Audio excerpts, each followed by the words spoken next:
ఈ భూమి మీద దొంగలు దోసుకోలేనిది ఏందిరా? నగలు దోసుకుంటారు, భూములు కబ్జా పెడతారు, పైసలు ఎత్తుకపోతారు. ఇక దోసుకోలేంది ఏముంటది చెప్పు? ఓసి పిచ్చి, చదువు నీకున్న జ్ఞానాన్ని ఎవరు దోసుకోలేరు. కరెక్టేరా. ఎక్కడ చెప్పు? చిన్నప్పుడు కట్టాలేనాయే, పెద్దయినా కూడా కట్టమేనాయే. నాకెక్కడ చదువుకునే తీరుకుండేది చెప్పు? ఏం చేసినావో నువ్వు చిన్నప్పుడు? చింత చిగురు మోసినావు అంగట్లా గిట్లా? అట్లనే అంటావు కానీ నువ్వు మా ఊర్లో అడిగితే తెలుస్తుంది బుజ్జి ఎంత కష్టం చేసింది అనేది. ఇక నీ కష్ట సుఖాలు ఆడనక గాని గీ సారేవలో ఇంటర్ పరీక్ష రాసిండు చూద్దాంపా. పిల్లగండ్ల నడుమ కూర్చొని పరీక్షలు రాస్తున్నది ఎవరనుకుంటున్నారు?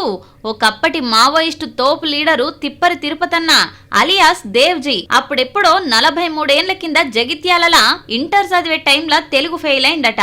అప్పటికే రాడికల్ స్టూడెంట్ యూనియన్ లీడరు ఇక మనసు చదివిడిచిపెట్టమని తుపాకీ పట్టమని చెప్పితే అడవికి పోయిండు.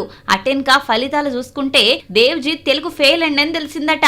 గన్ను పట్టిన చేయితోనే మళ్ళా పెన్ను పట్టి పరీక్షల పాస్ అయితా లా సెట్ రాసి తెల్లంగి మీద నల్ల కోట్ వేసుకుంటా అభాగ్యులైన పేదలకు న్యాయం అందిస్తానంటున్నాడు. మొన్నట్లా ఆపరేషన్ కగార్ చేయబట్టి లొంగిపోయిండు కదా, మనసు మళ్ళా చదువు మీదకి గుంజిందట. చెలో అని ఎగ్జామ్ ఫీజు కట్టిండు. హాల్ టికెట్ పరీక్ష ప్యాడ్ పట్టుకుని సెంటర్ కు వచ్చిండు. అందరి పిల్లగాన్లని ఎట్లనైతే చెకింగ్ చేసిరో తిరుపతన్నను కూడా గట్లనే చెకింగ్ చేసిరు. చూస్తున్నారు కదా పెద్ద మనుషులు, మీరెవరైనా పరీక్షలు తప్పుంటే మళ్ళా ఫీజులు కట్టుర్రి, ఎగ్జామ్ రాయండ్రి. చదువుకు ఏజ్ కు సంబంధం